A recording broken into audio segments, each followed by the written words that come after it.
Hola, vamos a ver la clase de hoy que trata sobre remoción de biomasa. Esta es la primera clase en la que vamos a ver estrés inducido no por un exceso o un defecto de recursos, sino por una condición ambiental particular, ¿ya? Y lo primero que vamos a ver son situaciones en las que las plantas pierden biomasa. ¿Bajo qué circunstancias se puede dar esto? Pues obviamente después de incendios ya hay una cantidad de biomasa que se pierde, la cual es variable. En esta fotografía de aquí, por ejemplo, tenéis como hay una pérdida de biomasa no demasiado grande en este incendio de la región de Valparaíso. En otros casos son temporales de viento muy fuertes que son capaces de volcar árboles, y de hecho suele ocurrir que eh, los árboles son volcados o arrancados de manera secuencial, como cuando una carta empuja a la otra, ya en estas disposiciones de cartas que hacen alguna gente que tiene mucho tiempo, o piezas de dominó, que empujas una pieza de dominó y todas caen detrás, ¿no? Pues esto pasa muchas veces con árboles en determinados lugares donde eventualmente hay temporales. También los deslizamientos de tierra, que es un tipo de perturbación que, por ejemplo, tenemos de una manera muy frecuente en la cordillera de los Andes, asociado a pendientes muy pronunciadas. Y también la herbivoría. Ya sabemos que si hay unos grandes controladores de la cantidad de biomasa en diferentes ecosistemas, esos controladores son los herbívoros, los cuales suelen competir con los incendios. Para este tipo de estrés, que lo vamos a llamar remoción de la biomasa, las plantas presentan diferentes mecanismos de resistencia, los cuales, como ya sabemos, se pueden clasificar en mecanismos de tolerancia, de evitación o de escape.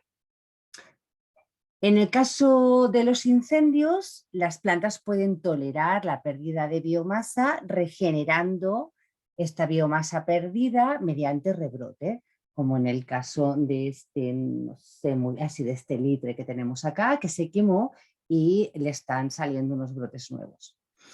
En otros casos, si bien los individuos mueren, o independientemente de que mueran, para ser honesta, hay especies que no como individuos, sino como población, pueden mantener sus poblaciones mediante bancos de semillas que están almacenados en el suelo o a veces en la copa, ya lo vimos en la clase de germinación, y estas semillas son capaces de regenerarse después del incendio, toleran el fuego o incluso pueden verse beneficiados por él y germinan después de un incendio.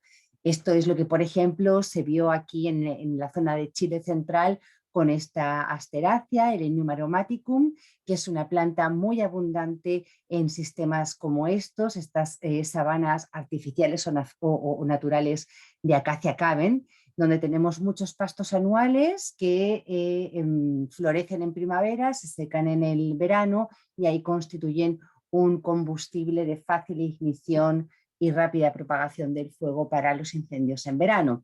Una de estas plantas que tenemos aquí sequitas es posiblemente un Elenium aromaticum. En otros casos, las plantas lo que hacen es evitar que, aunque haya un incendio, el fuego consuma parte de la biomasa, y esto lo consiguen mediante cortezas gruesas, ¿ya?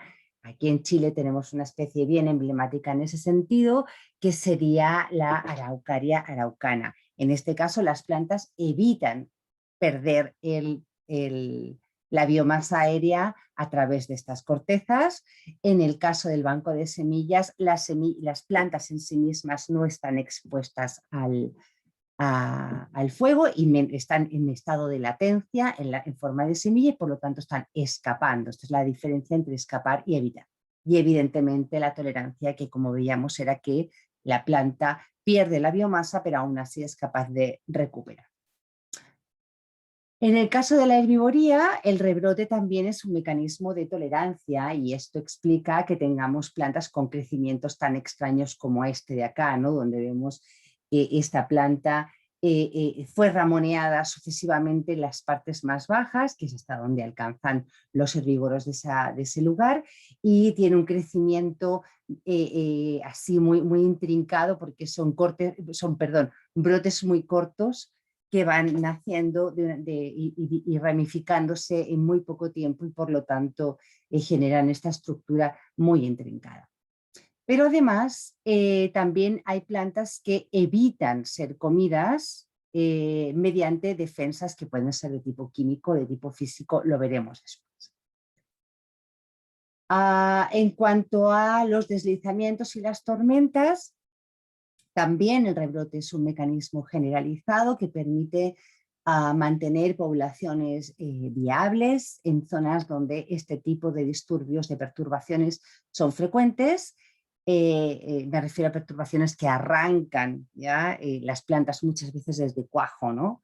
Desde las raíces las arrancan totalmente, pero hay otras especies que lo que tienen son unos sistemas radicales especiales que funcionan a modo de ancla, de tal manera que aunque haya una pérdida de suelo, como en este talud asombroso de la región de Atacama, la planta aún así se mantiene en pie porque tiene estos sistemas radicales tan curiosos, ¿no? Este es el caso de Sena urmenetae.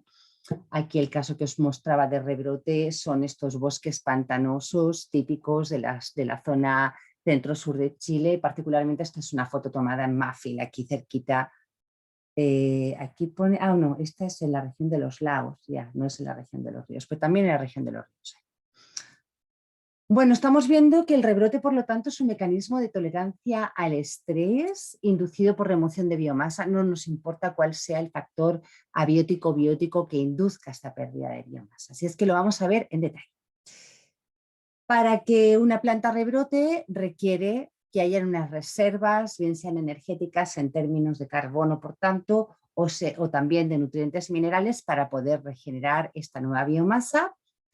Y estas reservas van a abastecer el crecimiento de unos tejidos meristemáticos no diferenciados que van a desarrollarse.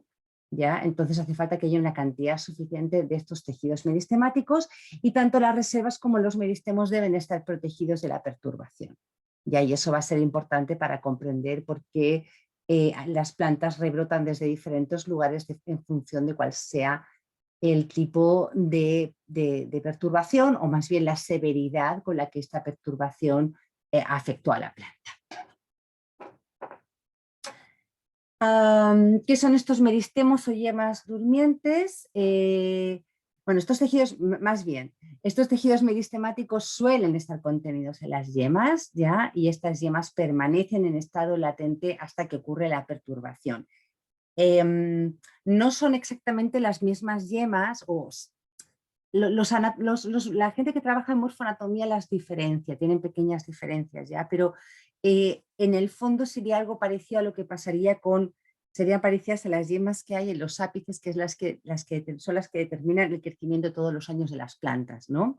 Bueno, pues estas otras yemas suelen estar son bien semejantes, pero se diferencian en que por ciertas cualidades están en un estado de dormancia un poquito más profundo, ¿ya? Y por lo tanto no crecen todos los años como si lo harían las yemas de crecimiento anual. Aquí tenéis, por ejemplo, estas yemitas que aparecen en la transición entre el sistema radical y el tallo de Sequoia sempervirens, que es este árbol gigante típico de la costa oeste de Estados Unidos. Y aquí tenéis una sección longitudinal de una plantulita, ya esta planta que tenía 5 años, pero esa tiene 4 meses de edad. Aquí estas hojas que veis aquí serían los cotiledones cortados en sección transversal. De aquí para abajo empezaría el sistema radical y aquí estamos viendo las yemitas. Si alguna vez os habéis fijado en las yemas de algunas plantas vais a ver que se parecen un poquito, ¿ya? Bueno, ¿y cuándo o cómo es que estas yemas rebrotan? Bueno, pues el mecanismo tiene que ver con lo que se llama la dominancia apical, ¿ya? Em, las yemas axilares, por ejemplo, las yemas axilares que muchas son o las yemas que hay en otras partes de las plantas, ¿ya? Pero aquí lo estamos identificando con yemas axilares. Estas yemas que vemos aquí también son axilares porque están en las axilas de los cotiledones, ¿ya? Y aquí tenemos yemas axilares que estaban en la base, en la axila de una hoja adulta, pero es el mismo concepto.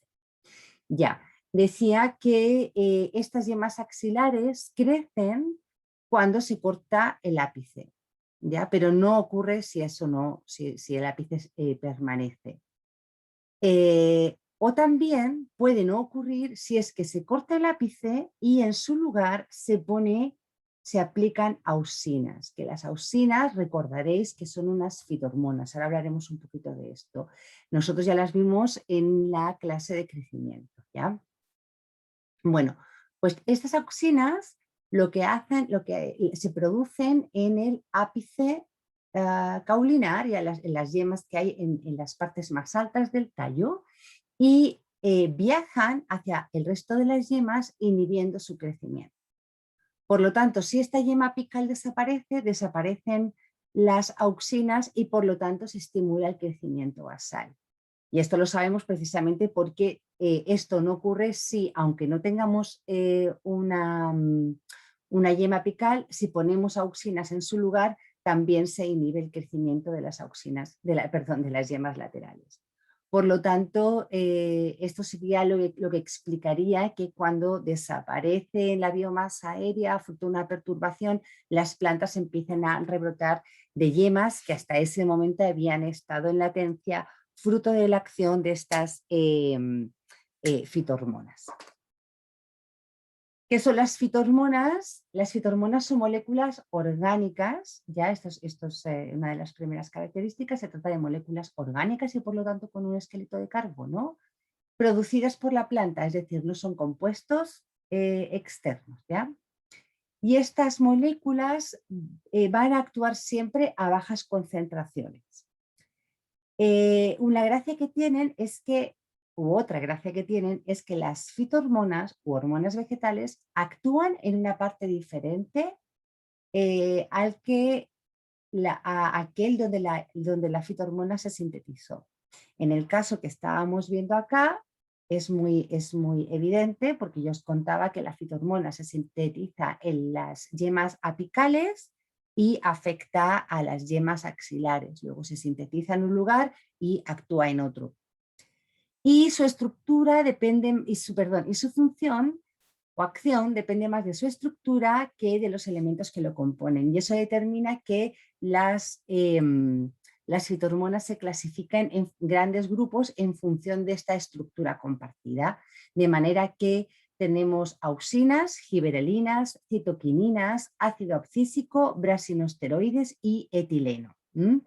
El ácido indolacético es un tipo de auxina que nosotros veíamos en la clase de crecimiento porque tenía que ver con este crecimiento ácido ya cuando se producía una degradación de la pared celular seguido de un incremento en la captura de agua que aumentaba el volumen de la célula y eso permitía el crecimiento. Ahí recordar que habían implicadas unas auxinas y particularmente el ácido indolacético. También hemos visto ahora que la auxina está aplicada en la dominancia apical. Las giberelinas no las vimos en la clase de latencia, pero sabemos que son compuestos que suelen subyacer a la dormancia fisiológica de algunas semillas, ¿ya? Y es por esto que algunos en su búsqueda de información vieron que las giberelinas se suelen aplicar en ciertos tratamientos para romper la dormancia cuando se quieren hacer o bien experimentos o bien en propagación, en producción de planta para lo que sea, ¿no? Para restauración o jardinería o lo que sea. También tenemos las citoquininas, que están muy implicadas en la senescencia de los tejidos. El ácido abscísico es otra fitohormona que hemos visto a lo largo del curso y que tiene que ver con el control estomático. Recordar que se sintetiza en los ápices en las raíces y viaja a través del xilema hasta las hojas para inducir el cierre estomático cuando es que se detecta un bajo potencial hídrico en el suelo, ¿ya? Y por lo tanto las hojas. Los brasinosteroides, que están implicados en diferentes procesos fisiológicos, ya sea crecimiento, senescencia, germinación, etc.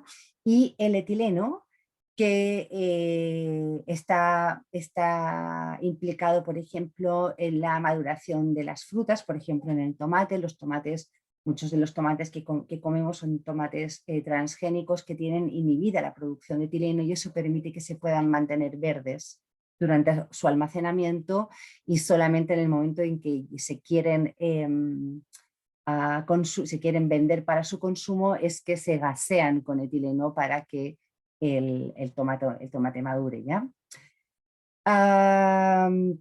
Pero también el etileno sabemos que está implicado en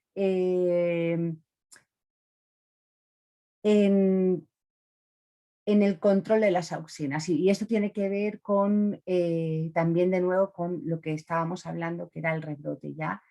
Se ha visto, no está muy reportado ya, no hay mucha información al respecto, pero yo lo encuentro demasiado bacán, así es que lo cuento igual. Los árboles dañados parece que podrían liberar etileno, y este etileno bloquearía el transporte de auxinas en el árbol afectado, induciendo el rebrote, porque hemos visto que cuando no hay auxinas se rompe la dormancia de las yemas axilares y se produce el rebrote. Esto podría explicar por qué se ha visto que en algunos casos hay árboles que no están afectados por estas tormentas y sin embargo rebrotan. Entonces, un posible mecanismo sería esta especie como de efecto indirecto de la liberación de etileno por plantas que sí que fueron afectadas, ya como en esta que tenemos acá, donde fue el árbol fue arrancado desde la raíz por un tornado. Y este etileno no solamente estaría afectando a esta misma planta, sino que también sería percibido por plantas cercanas, y por lo tanto esas también rebrotarían, aunque no hubieran estado directamente afectadas por el tornado. Bueno, ¿de dónde rebrotan las plantas? Pueden rebrotar desde muy diferentes lugares, y esto tiene una relevancia grande en términos evolutivos y también en términos funcionales, porque muchos de estos rebrotes o estas maneras de rebrotar no funcionan igual, no son igual de eficientes dependiendo del contexto, ¿ya? Tenemos, por ejemplo, o sea, en general hay muchas plantas que rebrotan de órganos subterráneos, y esto tiene sentido en ecosistemas donde las perturbaciones van a afectar fundamentalmente a la biomasa aérea y no a la subterránea, como en el caso, por ejemplo, de los incendios o la herbivoría del follaje, ¿no? Entonces, en este caso, lo más eficiente es rebrotar desde estructuras subterráneas, las cuales pueden ser raíces o rizomas, que tienen la ventaja de que al ser las raíces y los rizomas son órganos bastante grandes, suelen albergar muchas yemas o tejidos meristemáticos, y por lo tanto permiten regenerarse después de perturbaciones recurrentes. No es el caso del rebrote del cuello de la raíz. Aquí tenéis una planta chiquitita, pero una planta al fin y al cabo, y lo que se observa es que todos los brotes de esta planta aparecen de una zona muy particular, que es esta de acá, que es justo la transición entre la raíz y el tallo. Aquí vemos que el tallo se quemó ya, y lo que vemos es que el rebrote ocurre sin que desde esta transición en la cual no hay ninguna modificación particular, ¿ya? En este caso, el cuello de la raíz no está tan profundamente enterrado, y por lo tanto podría ser sensible a incendios de alta severidad, por ejemplo, y también el banco de yemas no es muy grande, entonces es probable que si las perturbaciones son muy recurrentes, finalmente el banco de yemas se agota. Esto también podría pasar en estructuras tales como los cormos o los bulbos, porque suelen tener pocas yemas. La ventaja de este tipo de estructuras es que están muy enterradas, y por lo tanto son, por ejemplo, muy resistentes a incendios de alta severidad. Hay estructuras un poquito más especializadas que han sido descritas particularmente en sabanas, que son los Silopodium y que son una especie de mezcla, es como una transición tallo-raíz bien modificada, donde se almacenan una cantidad de yemas más grandes que en el cuello de la raíz, pero quizás no más grandes que en las raíces de los rizomas, y que están enterrados en las profundidades intermedias. Y ahí, por lo tanto, permite responder a incendios no demasiado severos. Este no es el caso del lignotuber, que es este engrosamiento que a veces está muy enterrado, otras veces es parcialmente visible, como en el caso de este quillay. Y este engrosamiento alberga muchísimas yemas. Fíjense que cada uno de estos tallitos es una yema diferente, ¿ya? Y estos lignotúberes suelen también tener una parte muy importante bajo tierra y por lo tanto protegidos de las elevadas temperaturas. Esto determina que las plantas que tienen lignotuber suelen estar muy adaptadas a perturbaciones muy frecuentes y incluidos incendios muy recurrentes, porque precisamente las yemas escondidas bajo tierra van a resistir las elevadas temperaturas. Dicho esto, hay muchas plantas que rebrotan apicalmente, desde yemas que están en la parte apical del caule, como en el caso de las puyas, y que han sido protegidas en el caso de los incendios, también en el caso de otros herbívoros, por las hojas más antiguas que las rodean. Entonces, los tejidos meristemáticos están ahí dentro y protegidos de las perturbaciones. Evidentemente, perturbaciones de severidad más intermedia. Y también tenemos el rebrote epicórmico, que es el rebrote que ocurre desde troncos o ramas, ¿ya? Sería, por lo tanto, un crecimiento adventicio. Recordar que adventicio significa que crece de un lugar que no es el ordinario, no es el normal. Entonces, no es normal que crezcan ramas desde el tronco, las ramas tienen que crecer desde las axilas de una hoja, que después van a ir creciendo con el tiempo y se van a convertir en ramas, pero originalmente crecen desde otro tipo de estructura. Y eso es lo que tiene el eucaliptus, o tiene, por ejemplo, la araucaria también. ¿Ya? En este caso, en el caso del eucaliptus, no son yemas propiamente dichas, sino que es un tejido meristemático que se puede identificar aquí en esta fotografía, porque es un tejido que tiene un aspecto un poquito diferente al resto de la madera. Esto sería la corteza, esto verde es el floema, y aquí tenemos el xilema, es decir, la madera, y embebido en este xilema tenemos como una tira de tejido meristemático que puede llegar a estar suficientemente protegido por la madera como para permitir el rebrote después de un incendio de una severidad bastante alta. Como esto que vemos aquí. El eucaliptus es capaz de rebrotar epicórmicamente generando esta especie de bufandas de rebrotes. ¿Ya? Aquí tenemos una foto tomada en marzo de 2019, después del incendio que hubo marzo de 2012, después del incendio que hubo en enero de 2012, es decir, solamente 2 meses después. Ya esto es un incendio que ocurrió en la 8ª región y vemos que en pocos meses los eucaliptus son capaces de regenerar su biomasa por medio de rebrote epicórmico. Cuando los árboles son más pequeños, ya, o cuando la severidad del incendio es más grande, pero sobre todo cuando son más pequeños como acá, que vemos que los fustes de esta plantación de eucaliptus eran más pequeñitos que los de acá, el rebrote ya no ocurre epicórmicamente o rara vez solamente en los árboles más grandes, y lo que ocurre es un rebrote basal bien profuso a partir de un lignotuber. Hasta aquí entonces lo que tiene que ver con la localización de las yemas y cómo esta localización tiene que ver con la capacidad de regenerarse dependiendo del tipo de perturbación. Y ahora vamos a hablar un poco de las reservas energéticas que alimentan esta red.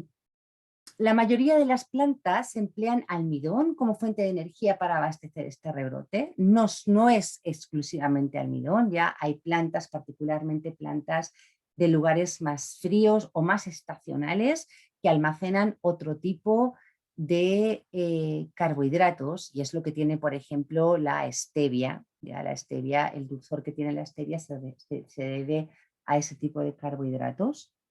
Em, ya aquí lo que tenemos es una planta leñosa, un brezo, que es un arbusto. Esta es una híbrica, es un arbusto de la cuenca mediterránea, ¿ya? Tenemos aquí una sección transversal, os podéis imaginar que la sección sería circular, ¿ya? Porque es una sección transversal de la raíz, y aquí tenemos el córtex y aquí tenemos el xilema que empezaría desde el córtex hacia el interior, y estamos viendo estos círculos más grandes, son los elementos conductores del xilema, y vemos también unos puntos de color azul oscuro o morado, que es el almidón teñido. Probarlo, si estáis en casa y tenéis una papa y tenéis almidón, perdón, lugol, que es esto, o yodo, ¿ya?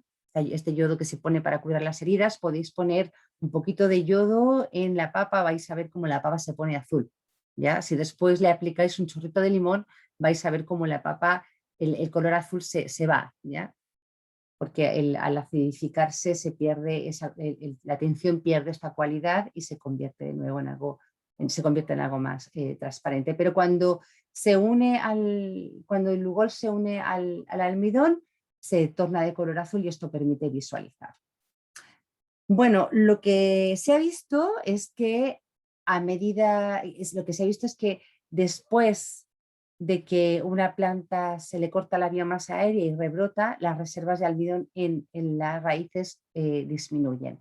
Aquí lo tenéis con también plantas de brezo.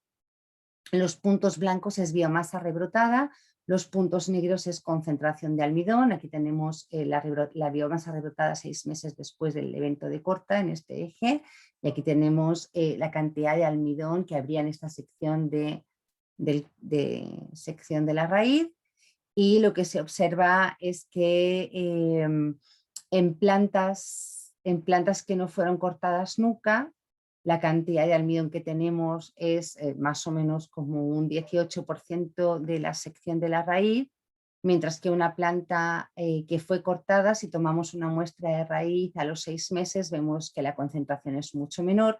Particularmente es mucho menor cuando esa planta ya fue cortada en veces anteriores, donde vemos que de hecho no tiene nada, ¿ya? Y este nada se ve acompañado con una disminución progresiva de del rebrote de la biomasa rebrotada. Vemos que la planta que solamente fue cortada una vez tiene mayor cantidad de biomasa que las plantas que fueron cortadas cada 2 años, una vez al año o cada 6 meses. ¿Ya? Y esto nos está dando pistas de cómo funciona en la movilización y reabastecimiento de reservas para abastecer el rebrote. Aquí lo tenéis con este diagrama.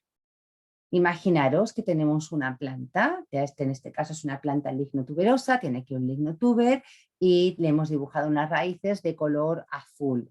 Son de color azul porque está pensado con esta tinción de almidón, ¿ya?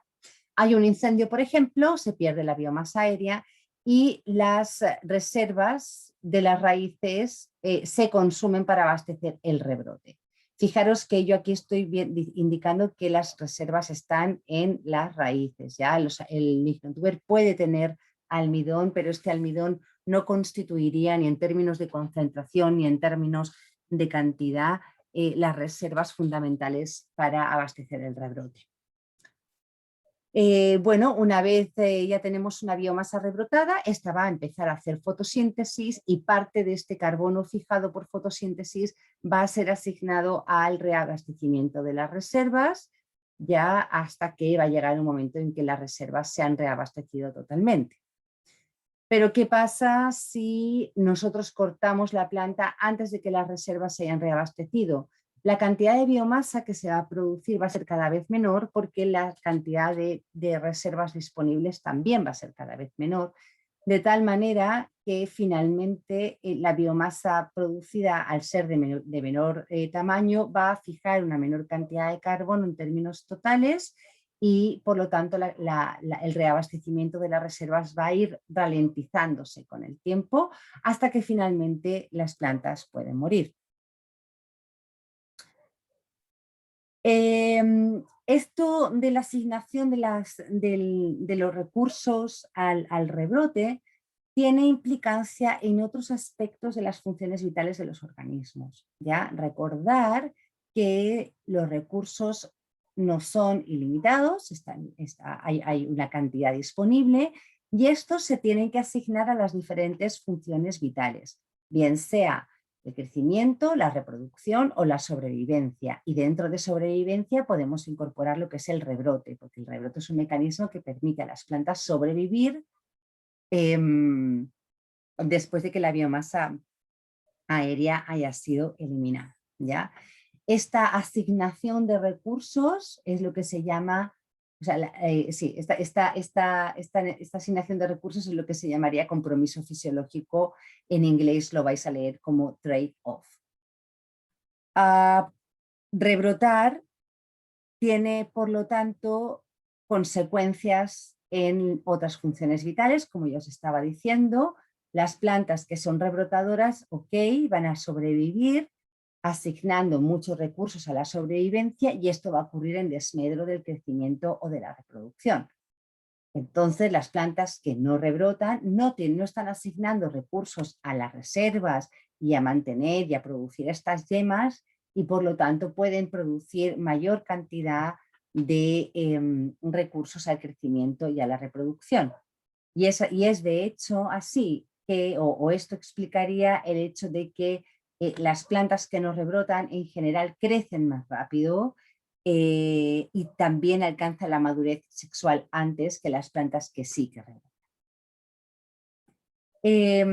No solamente eso, sino que las plantas que rebrotan desde órganos subterráneos, no sería así de las que rebrotan desde los aéreos, pero en general la verdad es que en muchas pasa esto, es que los órganos subterráneos son más grandes porque esto les permite también tener un depósito de almacenar las reservas mucho mayor y por lo tanto están preparados para poder regenerarse de una manera más prolífica después de un evento que elimine la biomasa aérea.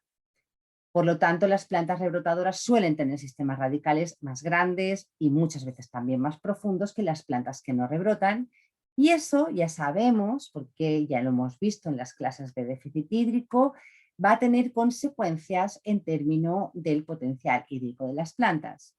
Y de hecho, este gráfico que yo os he mostrado alguna vez, en la que vemos cómo el potencial hídrico cambia en función de la estación húmeda y la estación seca, corresponde a plantas que son rebrotadoras y no rebrotadoras. Particularmente estas plantas eran no rebrotadoras y tienen un sistema radical más pequeño que las plantas que sí que son rebrotadoras y que evitan el déficit hídrico mediante un sistema radical más grande. Es decir, este sistema radical más grande tendría una doble función. Por una parte, permite almacenar una mayor cantidad de reservas y de yemas, si es que también rebrotan desde el sistema radical, pero además confiere mayor resistencia al déficit hídrico al tener mayor disponibilidad al agua del suelo. Entonces, las plantas rebrotadoras en general tienen una disminución del potencial, del potencial hídrico menor en la estación seca. Aquí vemos que todas las plantas, da igual que sean R-, es decir, no rebrotadoras, o R+, es decir, rebrotadoras, da igual que sean las unas o las otras, todas van a tener un potencial hídrico poco negativo, muy cercano a cero, en la estación húmeda. La estación seca, el potencial hídrico disminuye en todos los casos, pero si os dais cuenta disminuye menos en las plantas rebrotadoras, lo cual se explicaría precisamente por este sistema radical más extenso. Sin embargo, sabemos que coexisten plantas que no rebrotan y plantas que sí que rebrotan, y esto debe significar que las plantas que no rebrotan tienen algún otro mecanismo para hacer frente al déficit hídrico. Este no va a ser el de evitación por medio de raíces grandes, ya lo hemos hablado antes, pero parece ser que podría estar implicado ciertas adaptaciones en el xilema que permiten que estas plantas tengan menor susceptibilidad a la embolia, medido como P50, una cosa que vosotros ya conocéis, ¿ya? Que es el potencial hídrico al cual se pierde la mitad de la conductividad hidráulica a lo largo del xilema, ¿ya? Entonces lo que vemos es que si bien las plantas las plantas no rebrotadoras alcanzan potenciales hídricos más negativos, en este caso es en torno a -7%, estas no pierden mantienen una conductividad hidráulica muy grande a -7, porque tienen que llegar a potenciales de -9 para que se pierda la mitad de la conductividad hidráulica. Por lo tanto, estas plantas no rebrotadoras que existen en ecosistemas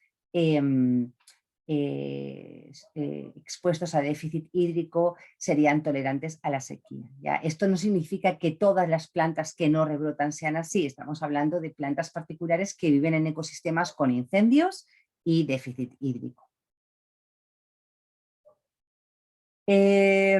Ya, una vez hemos hablado un poco de lo que es la ecofisiología del rebrote, vamos a terminar o vamos a hacer un segundo bloque en la clase que tiene que ver con herbivoría, ¿ya?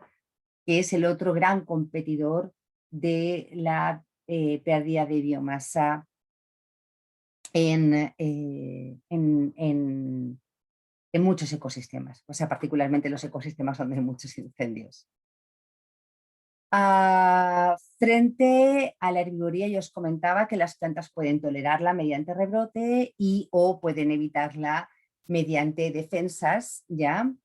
Y estas defensas las podemos clasificar de muchas maneras, como físicas versus químicas, dentro de las químicas como cuantitativas versus cualitativas. También las podemos clasificar como constitutivas versus inducidas y directas versus indirectas. Vamos a ver un poquito en lo que es una defensa física o una química, más o menos se entiende, ¿no? Una física tiene que ver con que hay un impedimento físico a que la planta sea comida, ¿ya? Hay algo que no deja o que impide el acceso o hace que comerlas sea muy desagradable por un factor mecánico, ¿ya? No nada químico, mientras que en el caso de las defensas químicas sabemos que hay biomoléculas implicadas, ¿ya? En este caso las biomoléculas seguramente están en estos pelos glandulares, porque estos pelos glandulares de esta planta hacen que los brotes sean muy pegajosos. Ya cuando esta característica pegajosa de muchas plantas tiene que ver precisamente con defensas químicas. Estas defensas químicas pueden ser cuantitativas o cualitativas. Las cualitativas son lo que habitualmente se llaman toxinas. Las toxinas normalmente actúan a bajas concentraciones por mecanismos que son muy diferentes. Vamos a ver algunos a continuación. Lo importante es que muchas de ellas son ricas en nitrógeno, no todas, pero es bastante frecuente. Por el contrario, las defensas cuantitativas son compuestos que se presentan y actúan en altas concentraciones y que tienen hay dos vías de acción. Una, que sean urticantes y otra que disminuyan la palatabilidad o digestibilidad del tejido vegetal de tal manera que finalmente a los organismos, por esto de la hipótesis o teoría del forrajeo, deciden no comerla, ya no les sale rentable porque a lo mejor les cuesta mucho digerirla o simplemente les resulta desagradable en la boca. En cuanto a las toxinas, aquí tenemos un ejemplo, es la nicotina. Muchas de las drogas son toxinas, es decir, defensas químicas que las plantas desarrollaron posiblemente en respuesta a la presión selectiva que constituye la herbivoría. La nicotina es un metabolito secundario. Hablamos de metabolitos secundarios cuando son compuestos que no están directamente implicados ni en el crecimiento ni en la reproducción. Antes se consideraban que eran como, no sé, una especie de basura que finalmente tuvo una función. Ahora cada vez se piensa que estos compuestos han podido aparecer en respuesta a alguna, más que aparecer, porque aparecer es aleatorio, pero han podido establecerse como consecuencia de de la presión selectiva impuesta por los herbívoros, ¿ya? Es una defensa cualitativa, como prácticamente yo diría que todas las defensas basadas en nitrógeno, y afecta al sistema nervioso, y esa es la razón por la que crea adicción de tabaco. Aquí tenemos otro ejemplo de una defensa cualitativa, pero en este caso basada en carbono, porque es un glucósido, y un glucósido significa que es un tipo de carbohidrato un poco más complejo, ¿ya? También es considerado un metabolito secundario y es un cardiotóxico que se encuentra, por ejemplo, en Digitalis purpurea, que es esta bella planta herbácea, no sé si es holártica, pero al menos es paleártica, que es exótica en Chile, es muy frecuente en Chile, particularmente en latitudes como Valdivia, ¿no? Sustancias urticantes, por ejemplo, la ortiga europea, ya la ortiga de acá, de Chile, yo también creo que tiene también sustancias de este tipo, pero la verdad no he encontrado ninguna referencia para apoyarlo, ¿no? Pero es muy probable que actúe de una manera muy similar, al menos pica de manera similar. Esta picazón que genera la ortiga se debe a que tiene unas paredes celulares finas que son ricas en sílice y al ser tan finitas se quiebran con cualquier golpe. Dentro tienen contenido celular, dentro de estos pelos hay un contenido urticante, que hasta donde yo sé todavía no se sabe lo que es, y sería una defensa cuantitativa, porque tiene que haber mucha de esta cantidad, de esta sustancia en todos estos pelitos para que la sustancia tenga, la defensa tenga algún tipo de acción repelente de herbívoros. Los taninos de la uva también se consideran mecanismos de defensa frente a la herbivoría. En este caso son metabolitos secundarios de tipo polifenol y por lo tanto basados en carbono. Es una defensa cuantitativa, igual que estas sustancias urticantes de la ortiga, ¿ya? Y este tanino bloquea la acción de las enzimas digestivas en la boca, y eso podría explicar que no todos los bichos sean capaces de comerse la uva o las hojas. Ya no solamente hay taninos en la uva, también hay taninos en las hojas, ¿ya? Para evitar la herbivoría.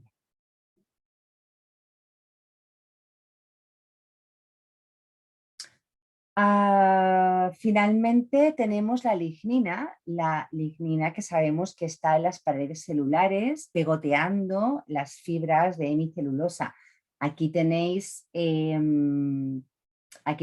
una pared celular secundaria de una especie de pino, y esta es una pared secundaria fotografiada con microscopio electrónico de barrido, y aquí la tenéis esta misma después de aplicarlo en tratamiento, que elimina la lignina, y vemos que aparecen unos huecos. Estos huecos antes estaban llenos de esta lignina que pegoteaba las fibras, ¿no?, de celulosa. Por lo tanto, claramente la lignina es una defensa cuantitativa, ya por su abundancia. También está basada en carbono, y eso lo sabemos por su estructura química, y disminuye la digestibilidad, y eso explica por qué muchos herbívoros prefieren comerse una hoja que no una rama, ¿ya? Porque la rama tiene mucha más lignina y por lo tanto es menos digerible o más difícilmente digerible. Bueno, ahora vamos a hablar un poco de defensas que son constitutivas versus inducidas. Estos conceptos ya los vimos en las clases de estrés, ¿ya? Las defensas constitutivas son aquellas que tiene la planta independientemente de la exposición al herbívoro, ¿ya? Por ejemplo, las espinas del espinillo están siempre presentes. En cuanto la planta nace, en cuanto se desarrolla un poquito más, ya empieza a tener estas espinas. También pasa con los brotes de Erica australis, que siempre son pegajosos, aunque no haya ninguna vaca o ciervo intentando comerse la planta. Sin embargo, hay algunos casos en los que las defensas son inducidas, es decir, solo se expresan al estar expuesto al herbívoro. Y esto se vio, por ejemplo, en el caso del aliso, el Alnus glutinosa, que sabéis que es un árbol, creo que también es solamente paleártico y que también lo tenemos como especie exótica en Chile. El aliso produce defensas químicas cuando es defoliado por este escarabajido que tenemos aquí, el Agelastica alni, ¿ya?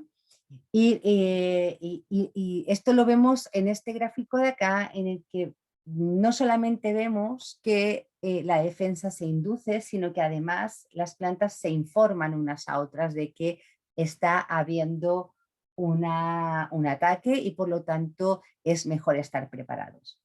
Esto se vio en un experimento bien entretenido, ¿ya? Donde vemos una situación, y estos son varios, es una especie de cronosecuencia que tenemos antes de la defoliación, antes del experimento, a los 7 días, 37, 52, 81 y 113.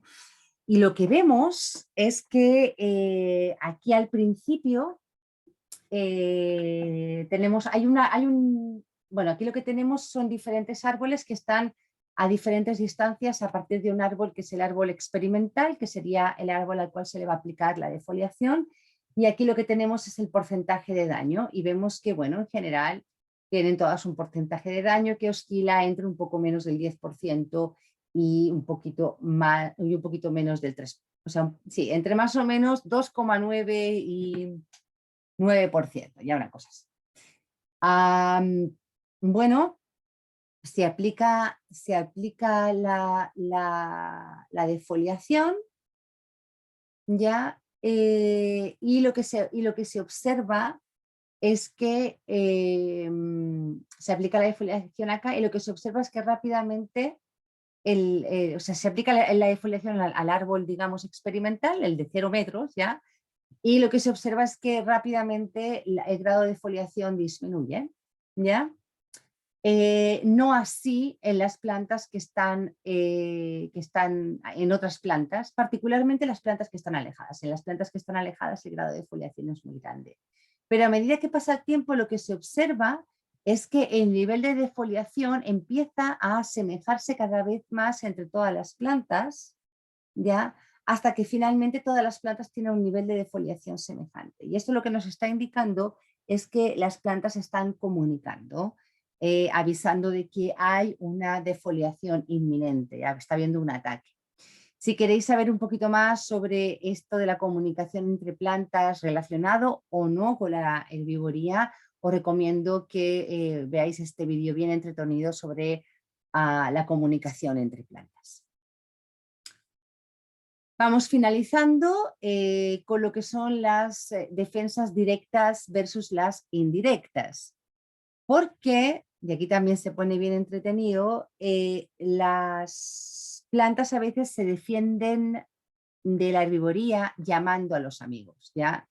Y esto se ha visto que, bueno, aquí tenéis el ejemplo con el maíz, donde cuando estas plantas de maíz son atacadas por ciertas orugas que son defoliadoras, la planta libera unos volátiles que son atractivos para ciertas avispas parasitoides que van a poner sus huevos en las orugas y por lo tanto de esta manera van a proteger de una manera indirecta a la planta de la defoliación. Y esto que se ha descrito a nivel aéreo también se ha descrito a nivel subterráneo, ya cuando ciertas larvas de escarabajo dañan las raíces, la planta libera ciertos volátiles que llaman a nemátodos, los cuales van a depredar estas larvas.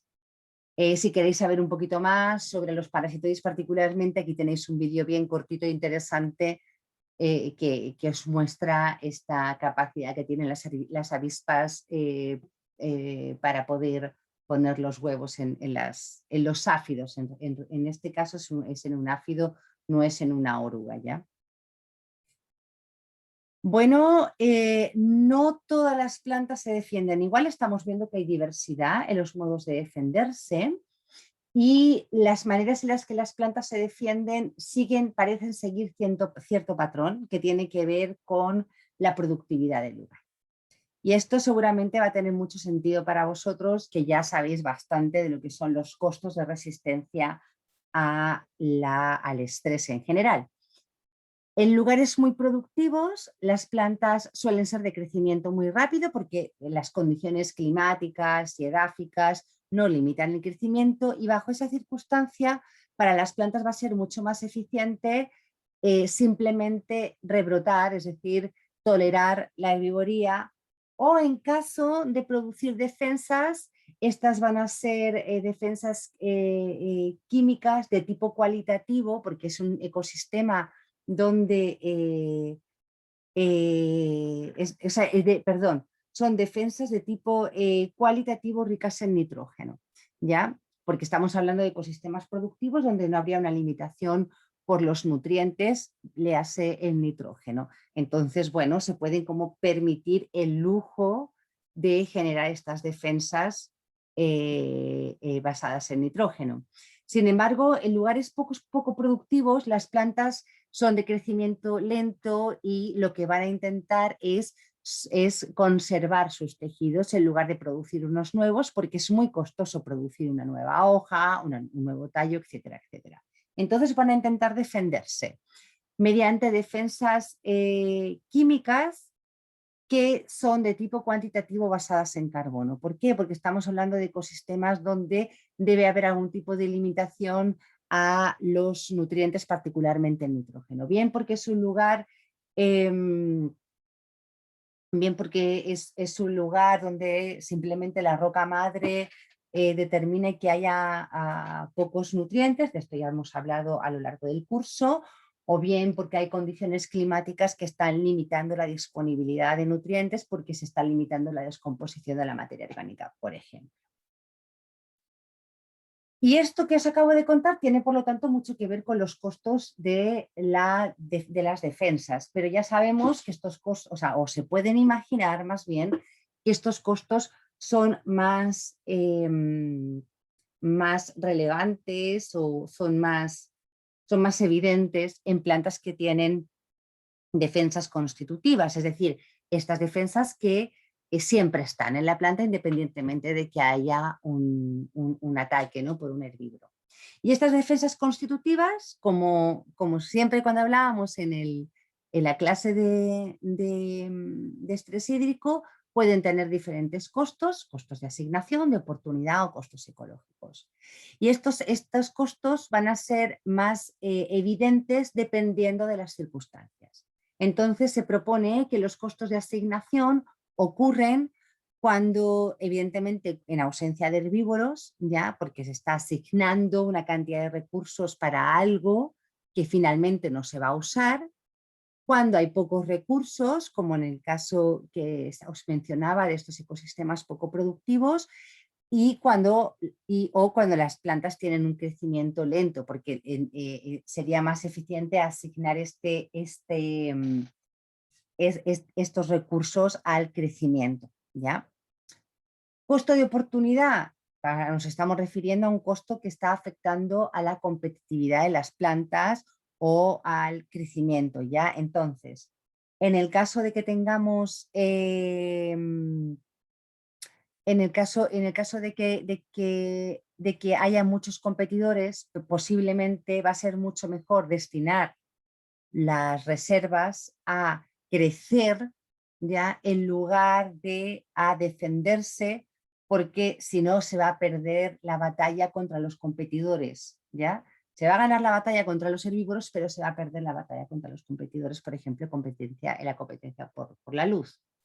También cuando hay muchos recursos va a ser mucho más eficiente destinar recursos a lo que sería a crecer, que no a las reservas, porque en el fondo, que no a las defensas, porque en el fondo si la biomasa se pierde se puede regenerar muy rápidamente. Y esto aplicaría o es bastante, se condice bastante con el tercer punto, que sería en plantas de crecimiento. Finalmente, el costo ecológico lo veíamos de hecho en las clases generales sobre la resistencia al estrés. Hay mecanismos de defensa a la rigoría que pueden tener un costo en otras interacciones ecológicas. Lo veíamos con el caso de estas espinas gigantes de la centaurea, de este cardo, que evidentemente disminuye la probabilidad de que ciertos vertebrados te coman, no tanto así las cabras, que se lo comen todo, pero las vacas, las ovejas, la planta se protege frente a estos herbívoros, pero estas espinas van a disminuir el tiempo de residencia de los polinizadores en la flor y por lo tanto va a disminuir el éxito reproductivo. Hasta aquí finalizamos la clase. Recuerden que ya tienen muchas pistas para poder ir respondiendo a los casos de estudio del proyecto de investigación. Espero que os haya gustado la clase.